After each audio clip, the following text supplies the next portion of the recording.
Hello అండి, welcome to profit master. ఇక ఈరోజు ఈ వీడియోలో మనం ఒక ఇంట్రెస్టింగ్ స్టాక్ గురించి అదేవిధంగా ఇంట్రెస్టింగ్ బిజినెస్ మోడల్ గురించి మాట్లాడుకుందాం. అదే డిమార్ట్ అనమాట. అవెన్యూ సూపర్ మార్కెట్, డిమార్ట్ కానివ్వండి అవెన్యూ సూపర్ మార్కెట్ ఏదైనా అనొచ్చు.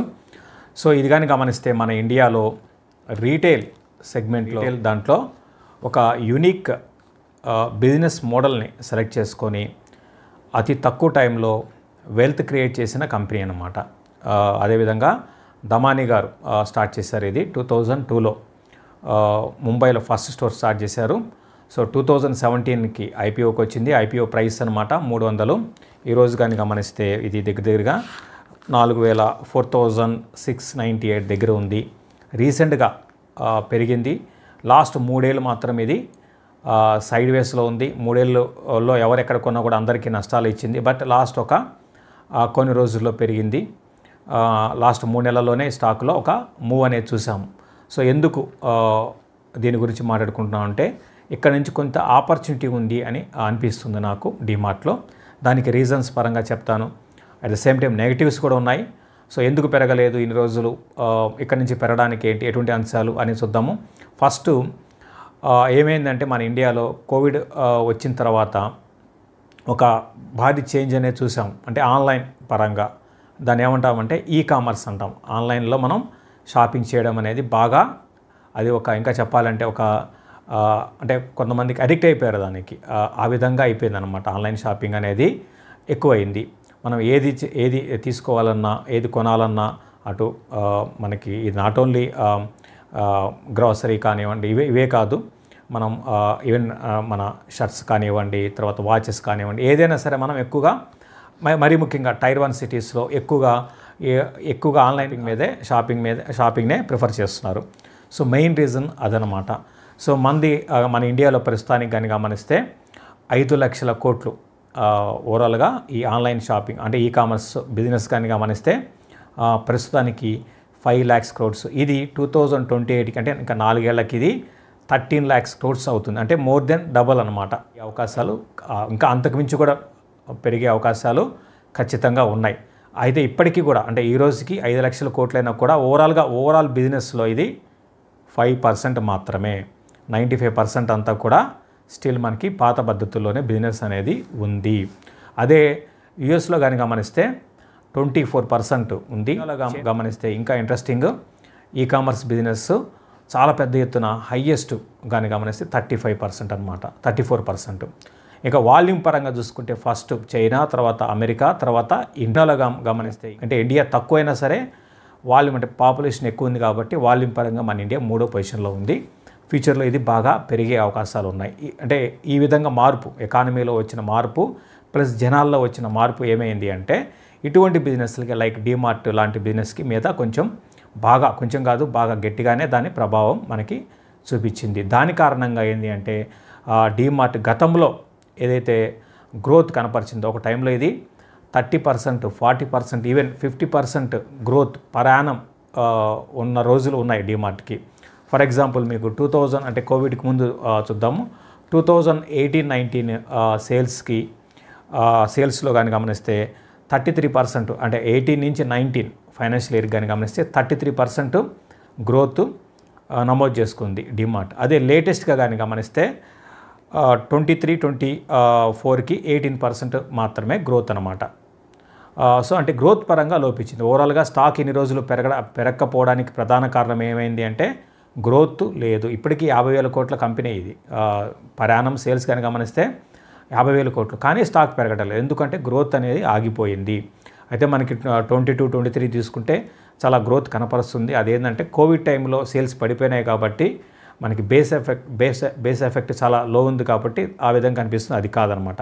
కాకపోతే ఇంట్రెస్టింగ్ ఏంటంటే లాస్ట్ 2-3 క్వార్టర్లు 3 క్వార్టర్లు మనకి స్టడీగా గ్రోత్ అనేది ఉంది. 20% రెవెన్యూస్ అనేది లేటెస్ట్గా కానీ గమనిస్తే రెవెన్యూస్లో ఈ క్వార్టర్ ఆన్ క్వార్టర్ 20%కి వచ్చింది.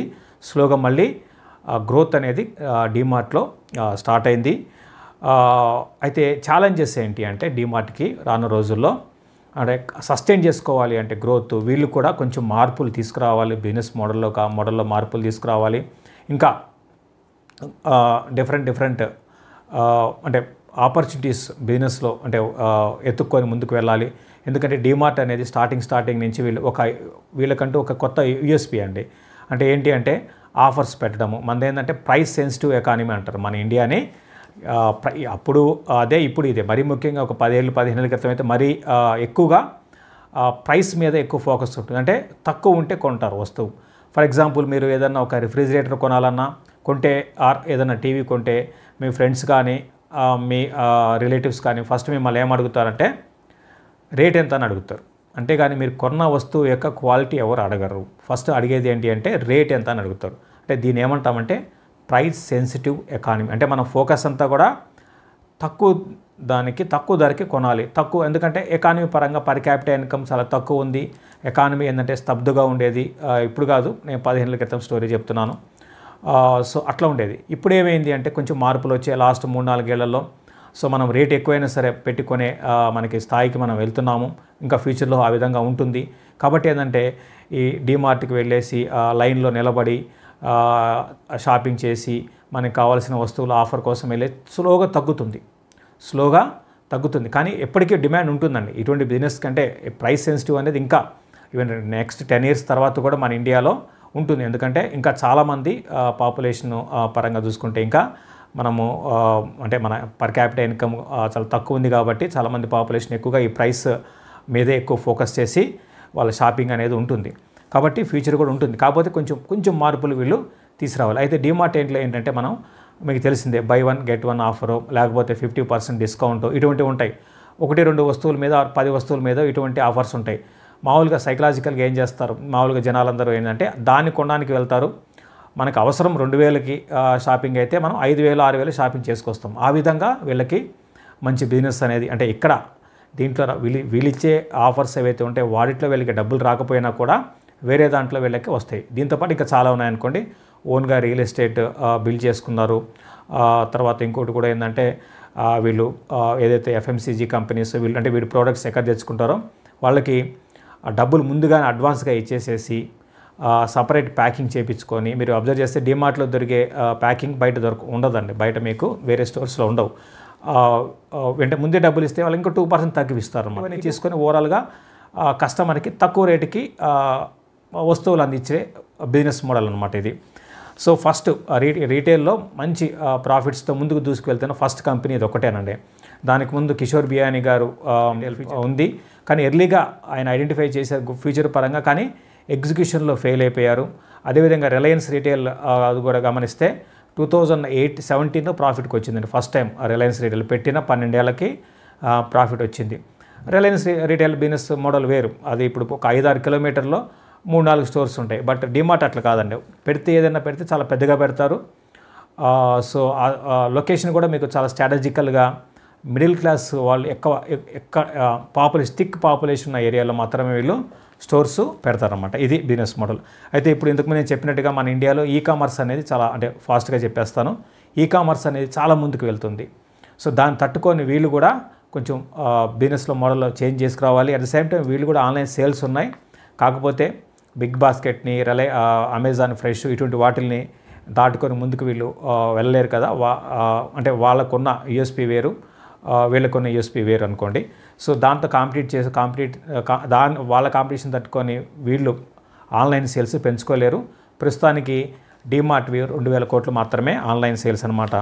సో మరోవైపు లేటెస్ట్గా లాస్ట్ ఒక 2 yearsలో క్యూ కామర్స్ అంటే క్విక్గా డెలివరీ చేయడము, అంటే 30 minutes బిలో ఉన్నదాన్ని క్యూ కామర్స్ అంటాం.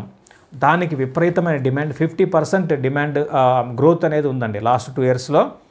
లైక్ బ్లింకిట్, స్విగ్గీ, ఇన్స్టామార్ట్ దీన్ని అంటే క్విక్గా అనమాట, చాలా ఫాస్ట్గా. సో ఇది నెక్స్ట్ ఇది చాలా పాపులర్ అవుతుంది అనమాట. ఇటువంటి ఎవరన్నా డీమార్ట్ వాళ్ళు చేయడము, లేదా లేటెస్ట్గా వాళ్ళు మీరు గమనిస్తే ఒక 1.2 acres ల్యాండ్ కొన్నారు 117 crores పెట్టి. సో ఏదైనా అంటే నేను పర్సనల్గా బయటకు అంటే బిజినెస్ మోడల్లో ఎవరు బిజినెస్ ఏం చేస్తారనేది ఎవరికి బయటికి ఉన్నట్టుగా చెప్పరండి. ఎందుకంటే అది కొన్ని ఏంటంటే బిజినెస్లో ఎలా ఉంటామంటే ఓపెన్గా కొన్ని చెప్పకూడదు అనమాట. సో నేను అనుకోవడం ఏంటంటే బిగ్ వేలో స్టోర్స్ ఇంకా అంటే ఇప్పుడున్న దానికన్నా ఇంకా పెద్దగా పెట్టి పెద్దగా పెట్టి ఇంకా కొంచెం ఆఫర్స్ని ఇంకా పెంచి సో సేల్స్ని పెంచుకునే ఉద్దేశంతో డీమార్ట్ ఉంది. అట్ ద సేమ్ టైం లేటెస్ట్గా కూడా రెవెన్యూస్ పరంగా కొంచెం గ్రోత్ ఉంది. కాబట్టి ఇక్కడ నుంచి స్టాక్ మనకి కొంచెం పెరగడానికి అవకాశం ఉంది. ఓవరాల్గా స్టాక్ అయితే కొంచెం పెరగచ్చు. సో ఇటువంటి అంశాలు, ఇటువంటి బిజినెస్ ఎందుకు ఇవన్నీ కూడా ఏంటంటే అండి, ఒకటి బిజినెస్ మీద అవగాహన ఉండాలి. సో అంతేగాని ఊరికే జస్ట్ ఏదో స్టాక్ కొంటున్నాము అమ్ముతున్నాము అనే కాదు. సో దీని వెనకాల ఎంత ఉంటుంది, ఇప్పుడు మీకు చెప్పింది నేను ఇంకా చెప్పాలంటే చాలా ఉంది. ఒక 1 అవర్ చెప్పొచ్చు దీని గురించి, ఇంకా 1.5 అవర్ అని చెప్పొచ్చు. బట్ మనకి టైం చాలదు కాబట్టి ఇటువంటివన్నీ కూడా మీరు కీన్గా అబ్జర్వ్ చేయాలి. అసలు ఒకవైపు ఫాస్ట్గా ఇటు కామర్స్ కానివ్వండి, అదేవిధంగా ఆన్లైన్ సేల్స్, మనకి ఆన్లైన్ కంపెనీస్ కొన్ని బిగ్ బాస్కెట్ లేకపోతే అమెజాన్, ఫ్రెష్, ఫ్లిప్కార్ట్ వాళ్ళు వీళ్ళందరూ ఏ విధంగా బిజినెస్ చేస్తున్నారు. సో వీటి మీద మీరు అవగాహన పెంచుకోవాలి. అదేవిధంగా మన చుట్టుపక్కల జరుగుతున్న అంశాలను కూడా మీరు అబ్జర్వ్ చేయాలి. సో దట్ మీకు ఏంటంటే ఒక బిజినెస్ మీద అప్పుడు మీకు ఈజీగా తెలిసిపోతుంది ఏది కొనాలో ఏది కొనకూడదో. సో డీమార్ట్ విషయానికి వస్తే కొనేసి మర్చిపోయే స్టాక్ అయితే కాదు. కాకపోతే ఇక్కడ నుంచి నెక్స్ట్ అట్లీస్ట్ ఒక 1.5 ఇయర్లో కొంత గ్రోత్ మళ్ళీ బ్యాక్ టు ఉండే అవకాశాలు ఉన్నాయి. ఎందుకంటే వీళ్ళు కొంచెం డిఫరెంట్ స్ట్రాటజీస్లో ముందుకు వెళ్తున్నారు. లైక్ ఇంకొంచెం ఆఫర్స్ పెంచేసి బిగ్ వేలో స్టోర్స్ని పెట్టి ఇంకా ఎక్స్పాన్షన్ కూడా చేసే అవకాశాలు ఉన్నాయి. నెంబర్ ఆఫ్ స్టోర్స్ని యాడ్ చేసే అవకాశాలు ఉన్నాయన్నమాట. సో దాని కారణంగా కొంచెం గ్రోత్ మళ్ళీ ఉండే అవకాశాలు ఉన్నాయి. కాబట్టి స్టాక్ కూడా కొంచెం పెరగవచ్చు. కాకపోతే ఇదేంటంటే కొని మర్చిపోయే స్టాక్ కాదు. అంటే ఇన్నేళ్ళు అంటే కోవిడ్కి ముందు వరకు ఎవరెక్కడ కొన్నా కూడా మంచి రిటర్న్స్ వచ్చింది. కానీ ఇప్పుడు ఆ విధంగా ఉండదు. మీరు దీన్ని కొంటే ఒక ప్రాఫిట్ బుక్ చేసుకోవడం కూడా చాలా ఇంపార్టెంట్. కొని మర్చిపోయే స్టాక్ అయితే కాదు, మధ్యలో ప్రాఫిట్ బుక్ చేసుకోవాలి. లైక్ బజాజ్ ఫైనాన్స్ లాగా అనమాట. బజాజ్ ఫైనాన్స్లో గతంలో మనం అనుకున్నాం కరెక్షన్స్లో కొనుక్కొని మళ్ళీ ఒక 20%, 15% ఎంతో కైండ్ ఆఫ్ ప్రాఫిట్స్లో ఎగ్జిట్ కావచ్చు అనమాట. ఇది కూడా సేమ్, కొనేసి ఒక 20-25% ప్రాఫిట్లో ఎగ్జిట్ అయ్యే పని అయితే డీమార్ట్ని కొనుక్కోవచ్చు. At the same time trading పరంగా కూడా చేసుకోవచ్చు అండి. అంటే భారీ డౌన్ సైడ్ అయితే ఉండకపోవచ్చు. ఇక్కడ నుంచి పడినా కూడా పెద్దగా పడదు. అంటే లాస్ట్ 3 ఏళ్ళు అంత డౌన్ ట్రెండ్ అయితే ఉండదండి. ఎన్నుకోవడం కొంచెం రెవెన్యూస్ ఇక్కడ నుంచి మళ్ళీ లాస్ట్ 3 క్వార్టర్లు మీరు అబ్జర్వ్ చేస్తే రెవెన్యూస్ పెరుగుతూ ఉన్నాయి. 18% నుంచి 20%, దానికి ముందుగానే గమనిస్తే 17% ఉంది. కాబట్టి రెవెన్యూస్ గ్రోత్ ఉంది కాబట్టి స్టాక్ కూడా పెరగడానికి అవకాశం ఉంది. మే 19న మనం విజయవాడలో మినర్వా గ్రాండ్లో ఇన్వెస్టర్స్ మీట్ అనేది నిర్వహిస్తున్నాము. గతంలో చాలా ఇన్వెస్టర్స్ మీట్ నిర్వహించాము. మళ్ళీ ఒకసారి విజయవాడలోనే మనం నిర్వహిస్తున్నాము. ఈసారి ప్రత్యేకత ఏంటి అంటే ఎలక్షన్స్ తర్వాత ఓవరాల్గా మార్కెట్స్ ఎలా ఉంటాయి, అదేవిధంగా కొత్తగా ఏ సెక్టార్స్ ఎమర్జ్ కావచ్చు, అదేవిధంగా ఏ స్టాక్స్ ముందుకి దూసుకువెళ్ళే అవకాశాలు ఉన్నాయి. దీంతోపాటు ప్రాక్టికల్గా బిజినెస్ అనాలిసిస్ అనేది, అంటే బిజినెస్ని ఎలా చూడాలి, బేస్డ్ ఆన్ బిజినెస్ మనం ఎటువంటి స్టాక్స్ని ఏ విధంగా ఐడెంటిఫై చేయాలి అనే అంశాలు మనం మాట్లాడుకుంటాం. దీంతోపాటు ఇంకొక ఇంట్రెస్టింగ్ ఏంటంటే మనం ఈసారి మోడల్ పోర్ట్ఫోలియో, అంటే ఒక పోర్ట్ఫోలియోలో ఎన్ని స్టాక్స్ ఉండాలి, సో ఈ సెక్టర్ వైజ్గా ఎంత మనం అలొకేట్ చేయాల్సి ఉంటుంది ఒక్కొక్క సెక్టార్కి ఇప్పుడున్న పరిస్థితుల్లో. అంటే ఎందుకంటే ఇక్కడ నుంచి ఏంటంటే గ్రోత్ ఓరియంటెడ్ వాటికి ఎక్కువ మనం అలొకేషన్ చేయాల్సి ఉంటుంది. ఏవేవి గ్రోత్ ఉన్నాయి, ఏ సెక్టర్ గ్రోత్ ఉన్నాయి, అందులో ఏ స్టాక్స్ ఉన్నాయి, ఇటువంటి అంశాలన్నీ కూడా అంటే ఒక మోడల్ పోర్ట్ఫోలియో కూడా మనం గురించి ఈ ఇన్వెస్టర్స్ మీట్లో మాట్లాడుకుంటాం. కాబట్టి ప్రతి ఒక్కరు కూడా హాజరు కావడానికి ప్రయత్నం చేయండి. విజయవాడలో 19న మినర్వా గ్రాండ్లో ఇన్వెస్టర్స్ మీట్ నిర్వహించబడుతుంది. కాబట్టి మీరందరూ కూడా తప్పగా హాజరు కావడానికి ప్రయత్నం చేయండి. Please like, subscribe and share our videos.